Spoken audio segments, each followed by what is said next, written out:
I need to get out my demotivated funk. That's the hardest part. Sometimes when you get demotivated, it's really hard to get that motivation to start again. I've had that happen many times to me, and there's no one answer, unfortunately, on like the best way to get out of it.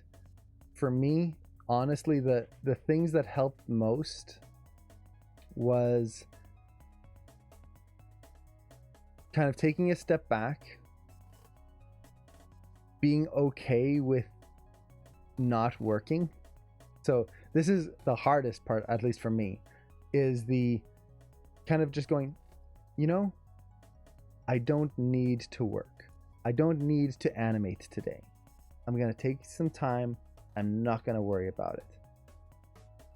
Much easier said than done. And the thing with that first step there is it takes away the pressure, because the more pressure you add on having to do it, the harder it is to actually do it, because now you have to do it right, and there's just so much pressure to get it working. And then another thing that helped me a lot, or helps me a lot whenever that happens, is going back to something I love. So it could be watching a cartoon that I really love, rewatching a series, reading a book, something that inspires me, something that I know as I read through it or as I go through it, I'm just going to get that reminder of why I'm doing it in the first place. It's not going to happen overnight, but basically I just immerse myself in inspiration, in things that make me go, I want to do that.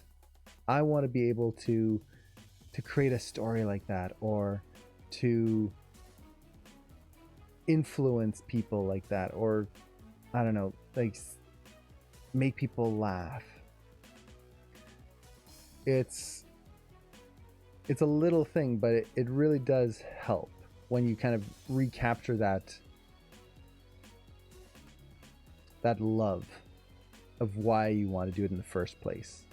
It's not just, or let me put it this way, it's very easy when you're working on animation or any artistic field to get to the point where you're just doing it because that's what you do. I'm an animator, I animate, and that's my job. That's it. You know, I should make a camera here so I'm not just animating from one view. And kind of remembering why you're doing it in the first place is very good. So for me, like lately, I've been just kind of rewatching a lot of TV shows that I love. For example, She-Ra. I've been rewatching. I watched Tangled for the first time. Actually, that was really good. The TV series. I'm hoping to rewatch now that Last Airbender is on Netflix. I want to rewatch that. It's been a while. So just kind of jumping into the things that you love and enjoying them unashamedly, I guess would be a word for it. What I mean by that is, as you're watching it, as you're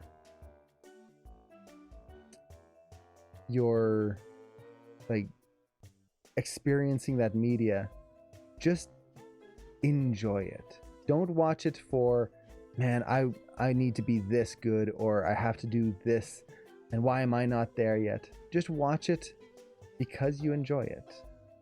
Again, tricky, but at least for me, it just kind of, it reminds me to, how to put it in words, it reminds me that the reason I'm animating is to make people happy.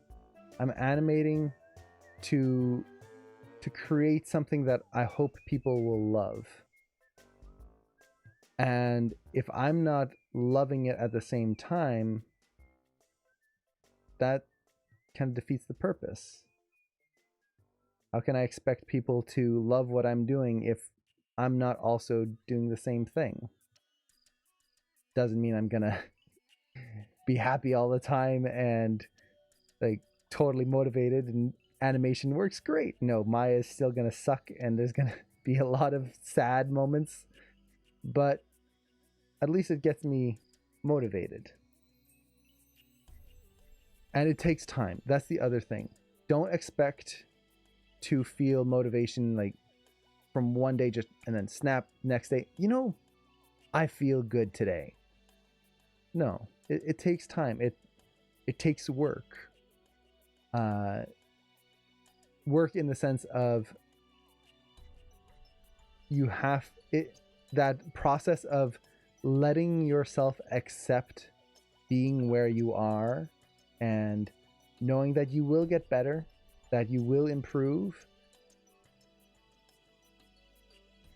That takes a lot of work. It's taken me years to accept a lot of that.